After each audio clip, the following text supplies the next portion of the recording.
Welcome to Rantesh edu club YouTube channel.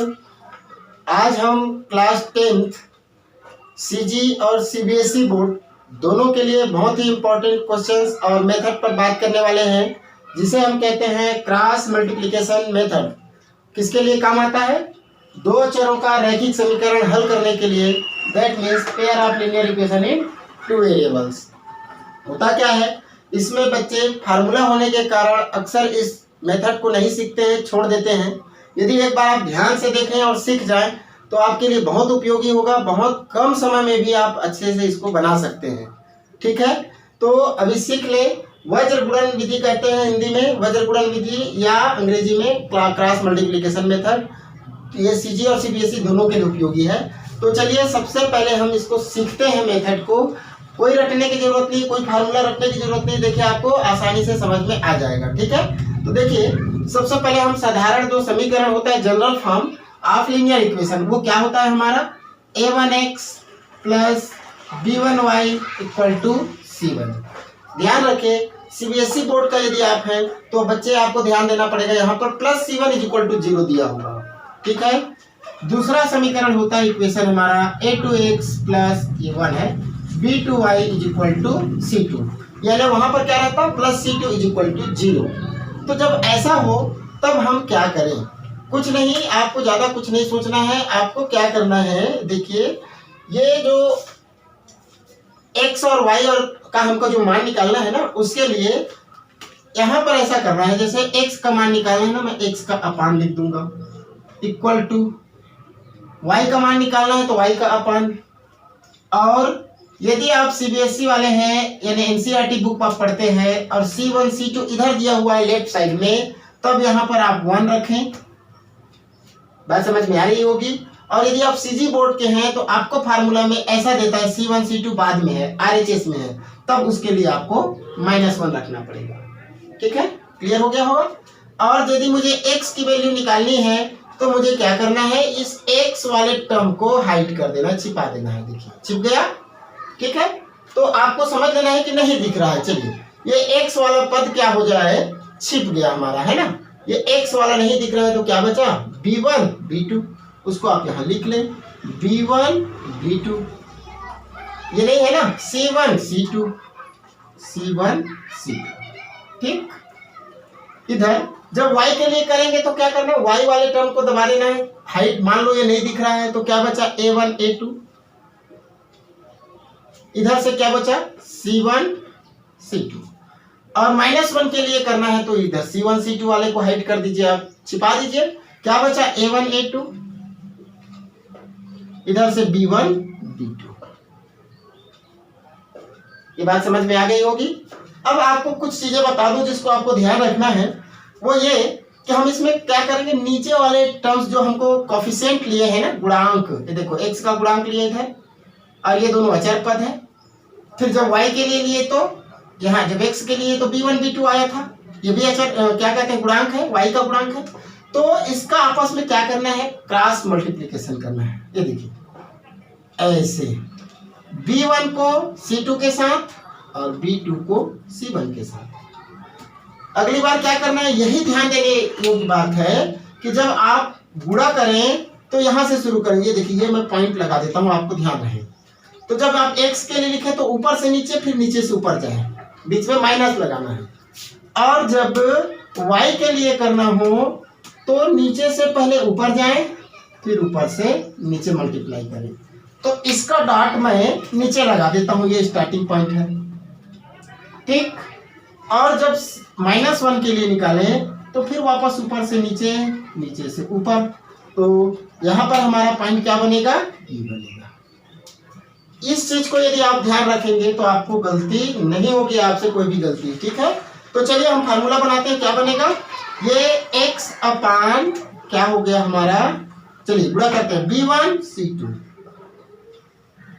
Minus, बोला था ना इधर जाने से पहले माइनस लगाना है, b2 c1 equal to y अपान क्या बोला हूं? y के नीचे जब भी करेंगे तो हम नीचे से ऊपर पहले जाएंगे, माने a2 c1 फिर माइनस a1 c2। कभी गलती नहीं होगी आप इस तरह से करेंगे तो। और A1 A2, ये देखिए यहाँ से ऊपर से नीचे जाएंगे तो -1 के अपान में क्या आया, A1 B2 फिर -A2 B1। यही आपका फार्मूला होता है क्रॉस मल्टीप्लिकेशन मेथड। देखिए नाम ही है क्रॉस मल्टीप्लिकेशन, तो ये जो क्रॉस मल्टीप्लाई किए हैं आप उसको आपको याद रखना है। यदि आप याद रखते हैं तो अच्छी बात है, ये आपका फार्मूला हो गया, ये -1 है इतना। लेकिन यदि आप याद नहीं रख पाते हैं फार्मूला को तो कोई दिक्कत नहीं है, हम अभी क्वेश्चन सॉल्व करेंगे तो बिना उसके भी हम बना लेंगे, ठीक है। तो चलिए साथ साथ सॉल्व करते हैं। मैं इसको मिटा देता हूं, जरूरत पड़ी तो आप इसको वीडियो को पॉज करके नोट कर लें, आपको काम आएगा, ठीक है। चलिए कोई सा भी क्वेश्चन उठा सकते हैं यहां से, ठीक। देखिए 1 2 3 क्वेश्चन है, कोई सा भी ले सकते हैं, आसानी से जो बन जाए आपको, जिसमें आपको लगे ठीक समझ में आए आप किसी को ही बनाएं। चलिए सबसे पहले हम लोग मान लीजिए पहला क्वेश्चन ही ले लेते हैं, ठीक है। तो हमारे पास ज्ञात है 2 रैखिक समीकरण, क्या क्या, 2x धन 3y बराबर ऋण 5, ठीक है। फिर है 5x minus 3y equal to -9, ठीक। अब देखिए ये दोनों समीकरण को हल करने से, ये देखिए समीकरण नंबर 1 और समीकरण नंबर 2 यहां लिख दें। समीकरण 1 व 2 को वज्र गुणन विधि से हल करने पर, है ना, वज्र गुणन विधि से या के प्रयोग से, है ना, हल, ठीक। तो जब जैसे ही आप ऐसा करेंगे तो आपके दिमाग में रहेगा कि क्या क्या करना है। तो सबसे पहले देखिए हमको क्या करना है, x लेना है ना, तो x लीजिए, x के अपान इक्वल टू y लीजिए उसका अपान इक्वल टू -1। देखिए मेरे पास इक्वल टू के बाद है ना C1 C2, इसलिए -1 लिया। अब यहां से जैसे ही अभी मैं आपको बताया तो उस मेथड का आप उपयोग कर लीजिए, बस ये हाइड कर लीजिए x वाले को, ठीक है। ये x वाला टर्म क्या हो गया, हाइड हो गया, छिपा देना है, x वाले को छिपा दीजिए आप, ऐसे नहीं दिख रहा है। ये -3 +3 -3 और इधर -5 -9 होगा, तो यहां से लिख लीजिए आप, कितना बनेगा 3 -3 और -5 -9। y के लिए है तो y वाले को हाइड करिए, कितना बनेगा 2 5 और उधर से -5 और -9, देखिए इसको छिपाए थे, और लास्ट में -1 के लिए इसको छिपाइए तो कितना बनेगा 2 5, ये दोनों आ जाएगा, और ये 3 -3, ठीक है। बात समझ में आ गई। अब आपको मैं सिखाया था अभी पिछले फार्मूला में कि इसको पहले मल्टीप्लाई करना है, ये डॉट रहेगा और माइनस इन दोनों को, लेकिन जब y के लिए जाएंगे तो इधर से मल्टीप्लाई करना है पहले, फिर माइनस इधर करना है, और -1 के लिए यहां से फिर इधर करना है। तो चलिए करते हैं। तो लिखिए x अपान, पहले ऊपर से नीचे यानी 3 का मल्टीप्लाई -9 के साथ, देखिए फिर बीच वाला माइनस फार्मूला वाला, फिर इधर -3 का मल्टीप्लाई -5 के साथ, ये हो गया। फिर y, चलिए y के अपान में क्या करेंगे, नीचे से ऊपर जाएंगे, यानी 5 का मल्टीप्लाई -5 के साथ। देखिए जब भी आप मान मल्टीप्लाई में रखें तो ब्रैकेट ले लें, उससे गलती होने के चांसेस खत्म हो जाएंगे।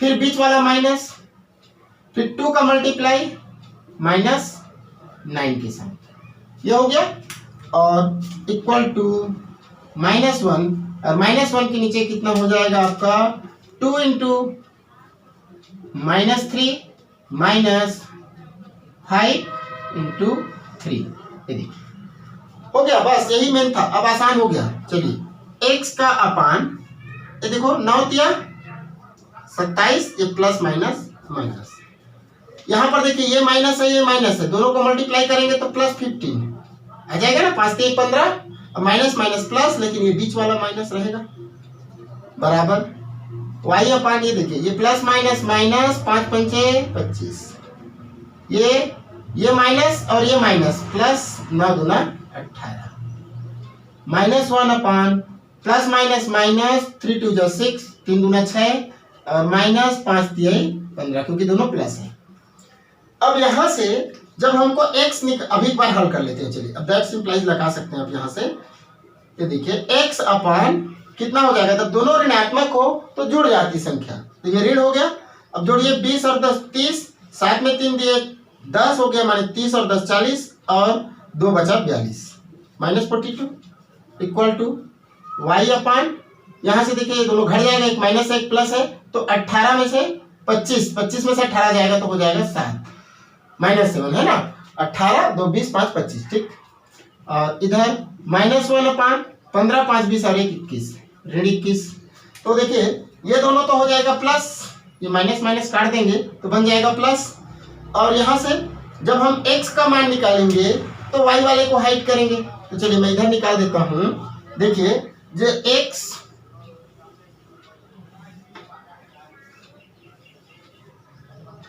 अपान -42 इक्वल टू 1 अपान 21 बनेगा, इसको लिए इसको छोड़े, या यहीं पर कर देता हूं y upon -7 is equal to 1 upon 21।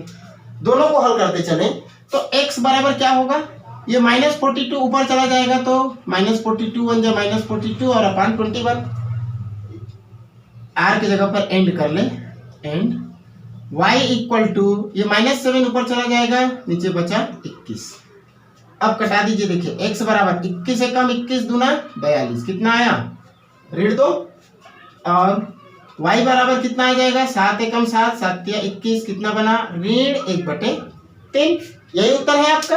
तो अंत में पूरा उत्तर लिखे, अतः अभिष्ट हल x बराबर -2 y इक्वल टू -1/3। तो इस तरह से पूरा वीडियो को पॉज करके आप नोट भी कर सकते हैं और बाकी प्रश्नों को बना भी सकते हैं। तो चलिए ये तो बहुत आसान क्वेश्चन था। इसी में जब भी आप बड़े बड़े क्वेश्चन नंबर आएगा ना, क्वेश्चन में बड़े नंबर आएंगे, तब आप क्या करें, इस विधि से हल करें। लेकिन इससे भी महत्वपूर्ण चीज ये है कि सीबीएसई वालों के लिए विशेष करके, ऐसे सीजी बोर्ड में पहले था, अभी नए बुक में थोड़ा नहीं दिया इस टाइप का प्रश्न, लेकिन आपको अभ्यास के लिए जरूरी है, क्योंकि ये नहीं कह सकते कि भाई नहीं आएगा, कहीं से भी पूछा जा सकता है। और केवल आपको परीक्षा पास करने के लिए नहीं पढ़ना है, बल्कि नॉलेज के लिए पढ़ना है और आगे आपको यूजफुल होगा वो। देखिए कैसे कितना महत्वपूर्ण है। इधर के क्वेश्चन को देखिए आप, क्वेश्चन नंबर 6 देखिए, सॉरी 4th देखिए, x अपान a है माइनस y अपान b है, अपान वाला क्वेश्चन दे दिया। इधर देखिए पी क्यू वाला है, इधर p minus q p plus q दे रहा है, इधर a b में टर्म में है। तो ऐसे क्वेश्चन थोड़ा सा टफ हो जाता है। इसको आप एलिमिनेशन मेथड से या और प्रतिस्थापन विधि से यदि आप करते हैं, माने इसके पहले वाला जो देखे थे अपन कौन सा सब्स्टिट्यूशन मेथड से, तो थोड़ा कठिन हो जाएगा। और आप यदि क्रॉस मल्टीप्लिकेशन मेथड से बनाएंगे तो बहुत ही इजीली आप बना सकेंगे। तो कोई सा भी इसमें से एक प्रश्न मैं और बता दे रहा हूँ, बहुत ही आसान है, लेकिन आप जब सीख जाए तो आपको आसान लगेगा। जैसे अपन लेते हैं, मान लो ये अपान वाला, इसी को ले लूँ, x upon a minus y upon b equal to 0। ये हमारा इक्वेशन नंबर फर्स्ट है। लेकिन देखिए जब दूसरा वाला देख रहे हैं जिसमें अपान नहीं है, तो सबसे पहले इसको अपान वाले को हमको हटाना है, आसान करना है। तो क्या करिए आप, कुछ नहीं करना है, देखिए एलसीएम ले लीजिए, है ना। एलसीएम लेने पर इन दोनों का एलसीएम कितना आ जाएगा, ए बी। ए से ए कट गया तो कितना बचा बी, बी ऊपर जाकर के गुणा हो जाएगा तो कितना बनेगा बी एक्स, माइनस बी और बी कट गया, ए ऊपर जाकर के गुणा हो गया तो ए वाई और बराबर 0। या हम क्या बन गया, ये देखिए B X minus A Y is equal to 0 into A B, कहने का मतलब 0। ठीक है, तो ये तो हो गया हमारा एक समीकरण। इसको मैं सीधे 0 भर लिख देता हूं, आपको समझ में आ गया होगा। इसको मत दीजिए समीकरण नंबर 1, इसको दे दीजिए आप। दूसरा समीकरण, तथा a x plus b y equal to a square minus plus b square, ये हो गया समीकरण नंबर 2। ठीक है, थोड़ा दूर में लिख लीजिए आप इसको, थोड़ा डॉट डॉट डॉट डॉट, समीकरण 2। अब देखिए क्रॉस मल्टीप्लिकेशन से अभी हम लोगों ने सीखा कि जब x का मान निकालना है तो उसको दबा दो आप, यानी हाइड कर दो। तो चलिए x का मान लेते हैं, ये वाला हाइड हो गया, क्या बचा माइनस ए प्लस बी, और इधर से 0 और a square plus b square. y के लिए चलते हैं, तो y का मान निकालने के लिए क्या करेंगे, y वाले को हाइड करेंगे तो क्या बनेगा, b a और 0 a square plus b square, ये आ गया। और जब राइट साइड में c1 c2 मिले तो -1 लेना है, लेफ्ट साइड में रहे तो +1 लेना है, ठीक है। तो इसको हाइड करेंगे तो क्या बनेगा, b a फिर -a प्लस b, ठीक है। जैसे ये लिखते हैं आप वही क्रॉस मल्टीप्लिकेशन वाला काम कर लीजिए। ये देखिए इधर से शुरू किए, इस बार इधर से करेंगे, ये डॉट लगा दिया, इस बार इधर से करेंगे ऐसे, तो क्या आएगा, दैट सिंप्लाइज x अपान, चलिए गुणा करते हैं, -a का गुणा किसके साथ, a square plus b square के साथ, और -b का गुणा किसके साथ, 0 के साथ। फिर y अपान करेंगे तो नीचे से ऊपर इस बार है ना, तो a का गुणा किसके साथ, 0 के साथ है ना, a इंटू 0 माइनस b, तो ये b है, b का गुणा किसके साथ, a square plus b square के साथ। फिर -1 upon b into b square minus a किसके साथ गुणा हो जाएगा, फिर -a के साथ, ठीक है। ये b का b से गुणा कर दिए, चाहो तो ऐसा भी लिख सकते हो आप, चाहे तो b इंटू b भी लिख सकते हैं, कोई दिक्कत नहीं, ठीक। आगे यही मेन चीज है। अब यहाँ से गलती कर लेंगे तो आपको आगे पूरा गलत हो जाएगा, तो यहाँ ध्यान रखना है ब्रैकेट ओपन करते समय। यहाँ पर ये देखिए, ये हमारा -a का a रहने दो, ब्रैकेट के अंदर है a square plus b square, कोई दिक्कत नहीं है, और -b इंटू 0 0 हो गया, इक्वल टू y अपान, ये देखिए a इंटू 0 0 हो जाएगा, तो क्या बचेगा, -b into a square plus b square, कोई दिक्कत नहीं, equal to -1 upon b into b square, ये minus plus a into a square. इतनी बात समझ में आ गई होगी। अब हम वही करेंगे जो हर बार, एक दो बार इन दोनों को लेंगे, फिर एक बार इन दोनों को लेंगे, ठीक है। तो चलिए इसको शुरू करते हैं। तो हम सबसे पहले लेते हैं x upon -a into a square plus b square equal to -1 upon, इसको हम क्या लिख सकते हैं, commutativity law, a square plus b square लिख सकते हैं, तो a square plus b square, ठीक है। एक को पहले निकाल लेते हैं। अब देखिए जब हम x निकालेंगे तो क्या हो जाएगा, -1 पहले से है, इंटू ये ऊपर चला जाएगा, -a into a square plus b square upon में पहले से है a square plus b square. अब देखिए ये a square plus b square, a square plus b square से कैंसिल हो जाएगा, तो क्या बचेगा, a इक्वल टू ये -a माइनस प्लस a, एक मान मिल गया। तथा दूसरे बार हम क्या करेंगे, y वाले टर्म को ले लेते हैं, तो क्या बनेगा, y अपान -b ब्रैकेट में a square plus b square equal to -1 upon a square plus b square. ये देखिए जब हम y निकालेंगे तो क्या हो जाएगा, ये ऊपर -1 पहले से है, -b into a square plus b square चला गया, अब पहले से नीचे में है a square plus b square. ये डिनोमिनेटर का a square plus b square numerator वाले से कैंसिल हो जाएगा, तो y इज इक्वल टू कितना बनेगा, माइनस प्लस b बन जा b, ये आ गया आपका। तो x का मान कितना मिला, a, और y का मान b। तो आप पूरा उत्तर लिखे, अतः अभिष्ट मान x बराबर a, y बराबर b होगा, ठीक। तो जब हमको न्यूमेरिकल ना दे, क्वेश्चन ऐसे नंबर वाला ना दे करके a b p q ऐसे वाला दे, तो आप क्रॉस मल्टीप्लिकेशन से हल करिए, बहुत आसानी से बनेगा। और भी क्वेश्चन मैं दे दिया हूँ इंपॉर्टेंट क्वेश्चन, इतने को भी आप प्रैक्टिस करते हैं तो काफी अच्छा हो जाएगा, ठीक है।